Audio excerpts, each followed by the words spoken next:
Nektari Gjomas.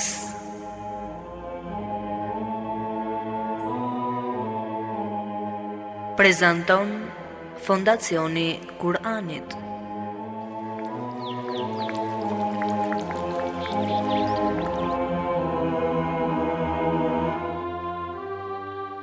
Gjumaja, dita më e bukur e javës. Gjumaja, simboli unitetit të muslimanëve. Gjumaja, koha e të shkuarit më pranë Allahut. Gjumaja, lulishte me lule të shumta e të ndryshme, me të cilat zbukurohet shpirti. Eja një çdo të gjuma të shëtisim me kopshtin e mbushur me dije dhe të mbledhim bashkë nektarin e luleve të saj e të kënaqemi me to. Çdo ditë të gjuma jemi me ju nëpërmjet emisionit Nektari Gjumas. Bismillahirrahmanirrahim.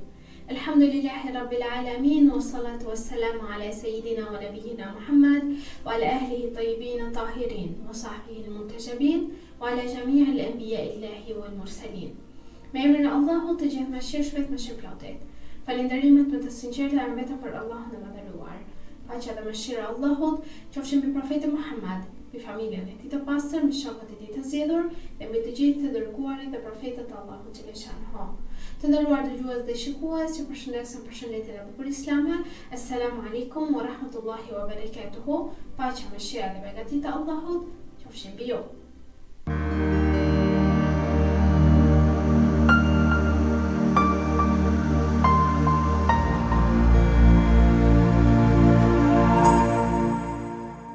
Gjatë jetës së tij, njeriu mund të luhatet nga probleme të shumta dhe shumë të ndryshme, por faqet e fundit të jetës së tij duhet të jenë të rëndësishme për të se sa ato që ka kaluar, sepse regjistri i jetës në ato momente për të mbaron dhe me përfundimin e jetës dhe fillon shkrimi dhe gjykimi përfundimtar për njeriu. Prandaj njeriu të harrojë çfarë ka kaluar, të përqendrohet më së shumti në të tashmen dhe në të ardhmen, dhe të fokusohet më së shumti se si do të takoj Allahun xhaleshanhu në botën tjetër, me vepra të mira apo me vepra të këqija.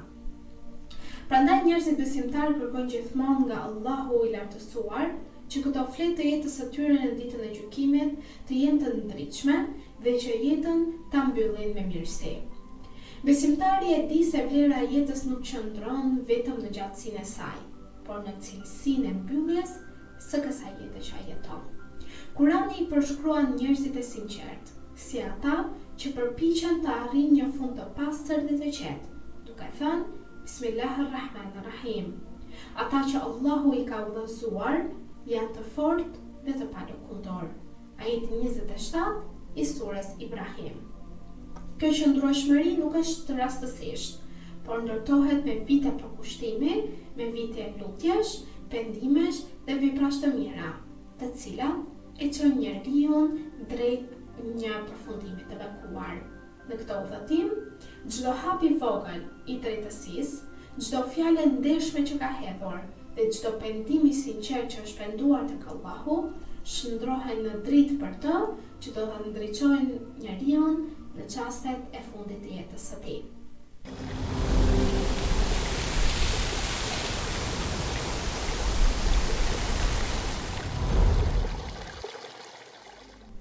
Të nderuar dëgjues dhe shikues, për ditën e sotme në emisionin Nektari Gjumas, le të shohim së bashku ajetet e përzgjedhura nga Kurani familjar, ku do të shohim 6 ajetet të surës Fusilet, nga ajeti 30 deri në ajetin 35 të kësaj sureja.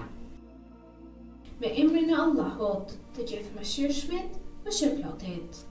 Me të vërtet, atyre që thonë, Zoti ynë është Allahu, e pastaj vazhdojnë të vendosur në rrugën e drejtë, do të zbresin ëngjëjt para vdekjes, e do të thonë, mos u friksoni, dhe mos u pikëlloni, dhe gëzojuni xhenetit që ju është premtuar.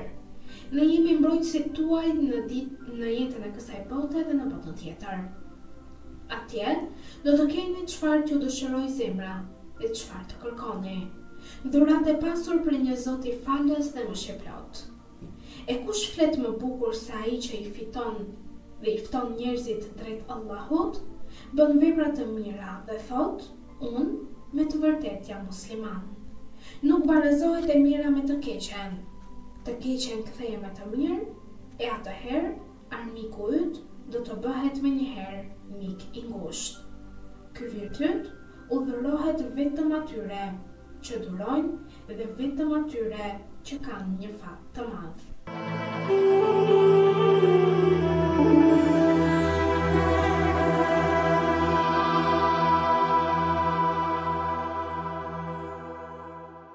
Dashur vëllezër dhe motra, pasi ndoqëm së bashku ajetet e përzgjedhura për ditën e sotme, më falni, do të kalojmë në shtjellimin e temës për sot, ku do të flasim si të jetë përfundimi i mirë për besimtarin, çfarë do të bëjë besimtari që fundi i tij të jetë i mirë.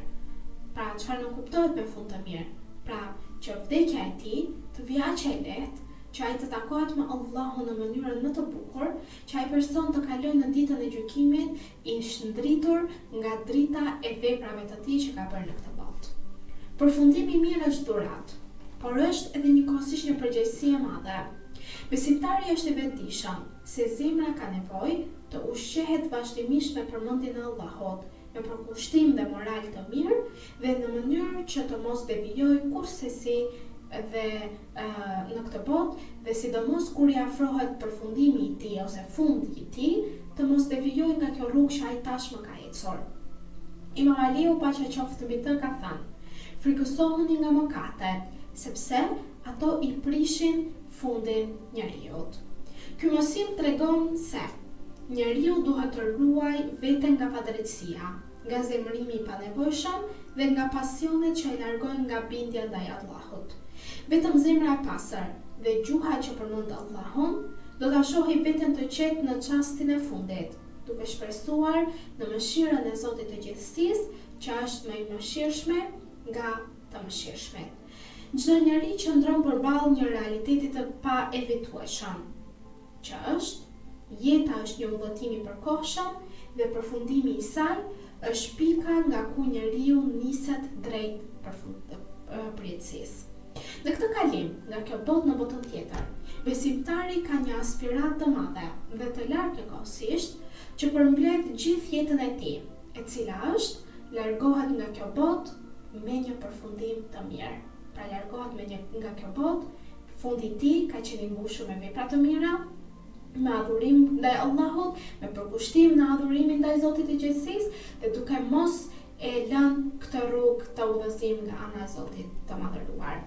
Kjo nuk është vetëm një dëshirë e zemrës, por një objektiv shpirtëror, të cilin Kurani e përmend vazhdimisht si rrugë drejt mëshirës dhe shpëtimit të Allahut.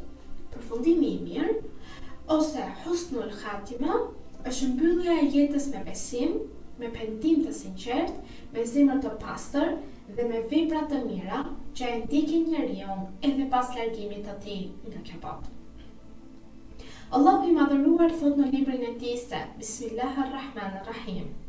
Ata që thonë, Zoti ynë është Allahu, dhe që qëndrojnë të palëkundur, u spresin ëngjëj duke u thënë, mos u frikësoni dhe mos u pikëlloni, përgëzohuni me xhenetin që ju është premtuar.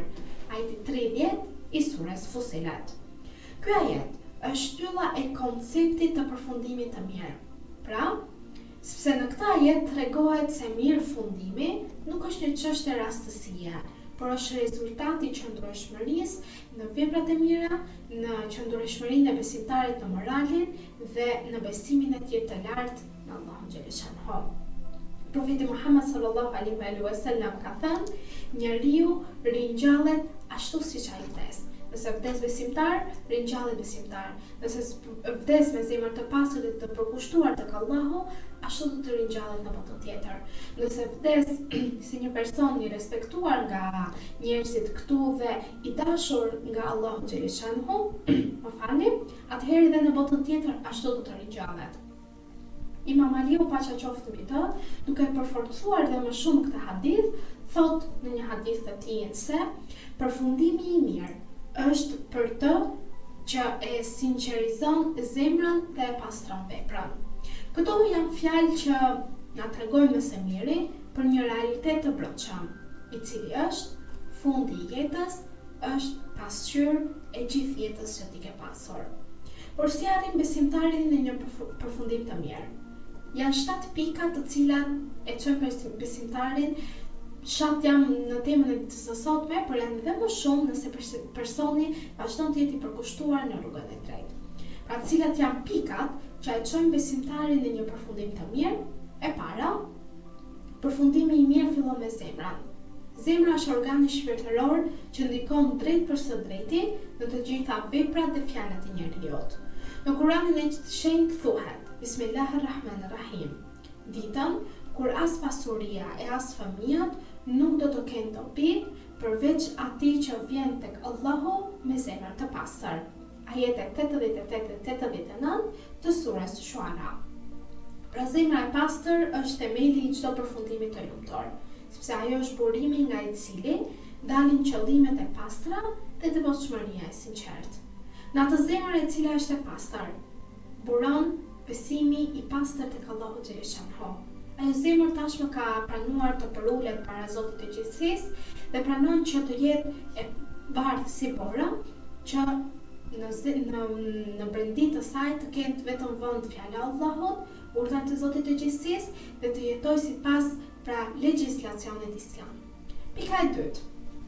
Dëshmia e dytë për temën e ditës së sotme për një përfundim të mirë për besimtarin është lidhja e tij me veprat. Cilat vepra? Vepra e mirë është shoqëruesja e njeriu, është investimi i përhershëm që bën ai për shpirtin e tij, si në këtë botë edhe në botën tjetër. Në Kur'an thuhet: Bismillahirrahmanirrahim. Kush bën mirë, qoftë mashkull apo femër, dhe është besimtar, atë do ta shpërblejmë me jetë të mirë, dhe ne do t'i japim shpërblimin më të mirë për veprat që ka bërë. Ajeti 97 i surës Nahl. Këtu të nderuar dëgjues dhe shikues, shohim se jeta e mirë në këtë botë dhe në tjetrën lidhet pikërisht me veprat tona. Nëse njëri bën mirë, gjen mirë. Nëse njëri bën keq, i ka bërë keq vetes së tij dhe do të gjejë keq në botën tjetër. Sa më shumë që njeriu e ushqen jetën e tij me vepra të mira, aq më e lartë bëhet ajo, aq më e lehtë bëhet rruga e tij drejt një mirë përfundimi. Hadithet e profetit dhe të ehlibetit theksojnë gjithashtu rolin e vazhdueshëm të veprës, teksa Imam Jafar as-Sadiq alayhis salam thot: ai që dëshiron përfundimin e mirë, le të kapet pas sinqeritetit dhe devotshmërisë, sepse Allahu nuk ja humb shpërblimin atij që vepron për të. Për Allahun xhaleshanhu. Dhe Imam Jafar as-Sadiq alayhis salam na tregon me këtë hadith se njeriu i cili është i sinqert dhe i devotshëm dhe nuk e humb shpresën ndaj shpërblimit të Allahut për veprën që ai ka bërë, atëherë ky person ka dashur fundin e mirë për të, për vetën e vet, dhe të vazhdojë në këtë rrugë ashtu siç është. Pika e tretë. Përfundimi i mirë lidhet edhe me pendimin e sinqert. Njeriu nuk është i pagabueshëm, por besimtari që ka një zemër të gjallë, gjithmonë kthehet vazhdimisht tek Allahu i Madhëruar. Sinqeriteti është boshti i besimit, dhe në anën tjetër, hipokrizia është ajo që e shkatërron shpirtin e njeriu dhe i sjell fundin e keq atij. Allahu i Madhëruar thot në Kuranin e shenjtë: Bismillahirrahmanirrahim. Allahu i do ata që pendohen dhe ata që pastrohen. Ajeti 222 i surës Bekare. Kur njeriu pendohet sinqerisht, ai jo vetëm që pastron jetën e tij, jo vetëm që pastron shpirtin e tij, por e përgatit atë shpirt që të mbrojë dhe ta mbarojë jetën e tij me dritë dhe pa ankth të brendshëm. Profeti Muhammed sallallahu alaihi wasallam ka thënë: pendimi i sinqert e ndriçon zemrën ashtu siç dielli ndriçon ditën tonë. Ky ndriçim është rruga drejt mirë përfundimit. Pika e katërt. Në përbërjen e përfundimit të mirë është edhe durimi. Përse? Sepse jeta është e mbushur me sprova, jeta është e mbushur me plot ulje dhe ngritje, dhe askush nuk i shpëton natyre. Por Allahu çfarë thot në Kuranin e shenjtë? Allahu është me të duruarit. Ajeti 153 i surës Bekare. Pra Allahu është me të duruarit me çkuptim, me ato të cilët edhe pse sprovohen, vazhdojnë në udhën e drejtë, i lutën Allahut të madhëruar që t'u lehtësoj brengën, dhe Allahu qëndron me to sepse ato janë mbajtur pas litarit të Allahut, pas fjalës së Zotit të gjithësisë, dhe janë të lidhur me Allahun në një mënyrë që e din që vetëm nga Allahu do të vijë mira dhe nga askush tjetër. Durimi nuk është thjesht një gjë teorie, por një qëndrim aktiv i zemrës që i beson drejtësisë hyjnore, siç e thash më parë. Shkenca moderne, dhe sidomos ajo e psikologjisë, ka vërtetuar se njerëzit me durim dhe këmbgulje jo vetëm që jetojnë më gjatë, por edhe e përballojnë jetën me më pak stres dhe ankth. Njerëzit që jetojnë me qëllime të thella, me kuptim dhe me lidhje shpirtërore të mëdha, e mbyllin jetën më të qetë, sepse truri i tyre mësohet të përballojë frikën dhe pasigurinë të kumbështetur me një forcë të madhe, e cila, sidomos te besimtarët, është Allahu i madhëruar. Kjo e përforcon edhe më shumë konceptin islam, se durimi është garanci e suksesit dhe e një fundit të lumtur. Shkenca e mjekësisë gjithashtu e mbështet idenë e një përfundimi të mirë, sepse studimet tregojnë se njerëzit që falin, që pendohen, që largohen nga mlefi dhe që falen në Zotin e gjithësisë, jetojnë me më pak ngarkesë psikologjike. Stresi kronik është një nga faktorët kryesor që dëmton zemrën dhe sistemin tonë imunitar. Prandaj ai personi i cili është i dumbueshëm i ka sjell vetes së tij pa e ditur fundin më të mirë. Ndërsa lutja, meditimi, falja dhe besimi i fortë rrisin hormonet e qetësisë si serotonina dhe oksitocina, të cilët e bëjnë njeriu më të balancuar dhe më të qetë në jetën e tij, sidomos në vitet e fundit të jetës. Pra, përfundimi i mirë nuk është vetëm një realitet shpirtëror, por edhe një përfitim mendor dhe fizik i vërtetuar.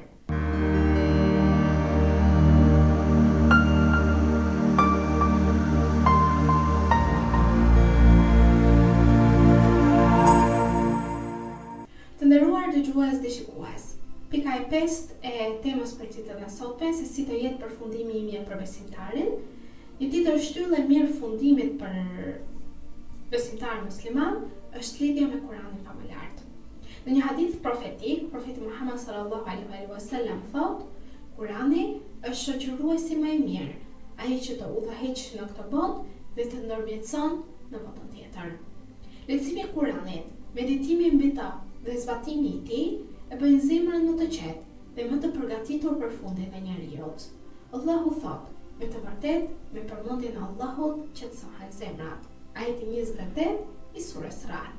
Pra zemra që është e qetë në këtë botë, do të largohet e qetë dhe do të arrijë në botën tjetër e qetë gjithashtu. Pika 6. Përfundimi i mirë i përket gjithashtu njeriut që ka mirësjellje dhe moral të lartë. Morali është vula e jetës së besimtarit. Dhe Allahu thotë në Kur'anin e shenjtë: më të mirët prej jush janë ata që janë më të devotshmet. Ajeti 13 i surës Huxhurat. Imam Husajni paqaqoftë në mbi të ka thënë: zemra që ushqehet me mirësi dhe me moral vdes me nderim të plotë. Kjo tregon se përfundimi i mirë nuk është vetëm një çështje adhurimi, por është një moment dhe një mënyrë se si ne kemi jetuar, si ka qenë karakteri jonë në këtë botë, ashtu dhe do të jetë dhe fundi janë. Nëse kemi qenë të mirë, fundi janë do të jetë i mirë, nëse kemi qenë të këqij, fatkeqësisht fundi janë vjen i keq. Dhe pika e 7, së fundmi, përfundimi i mirë i përket atij që i lutet Allahut në atë ditë. Ai i cili pra ja lën Allahut çështjen e tij. Profeti ka bërë një lutje ku thotë: O Allah, na dhuro përfundim të mirë dhe na ruaj nga përfundimi i keq. Lutja është çelësi që i hap dyert e mëshirës.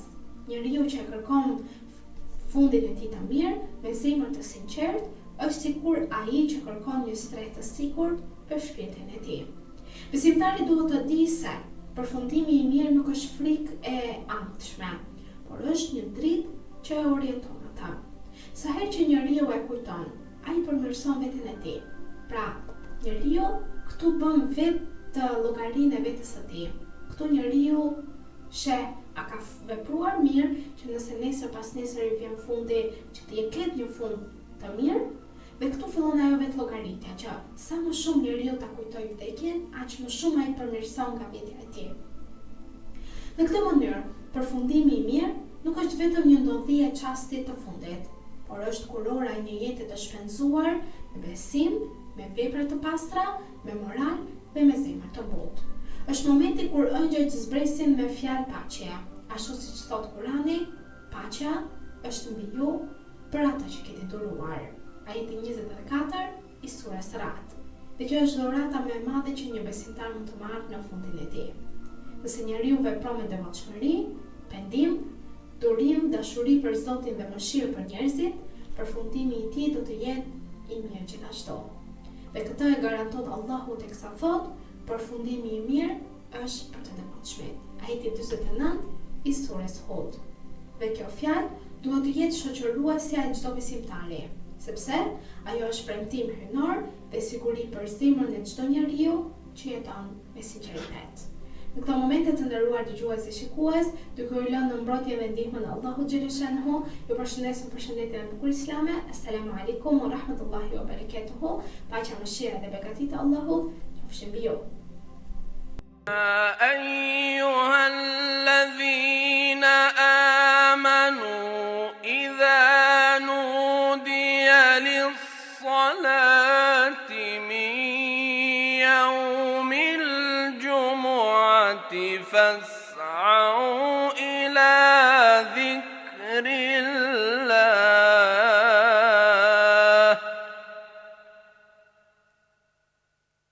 فاسعوا إلى ذكر الله وذروا البيع ذلكم خير لكم إن كنتم تعلمون.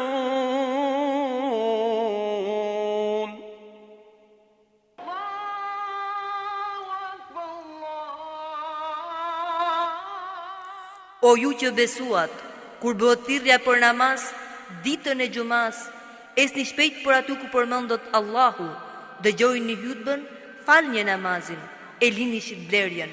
Kjo është shumë më e dobishme për ju nëse jeni që e dini. أشهد أن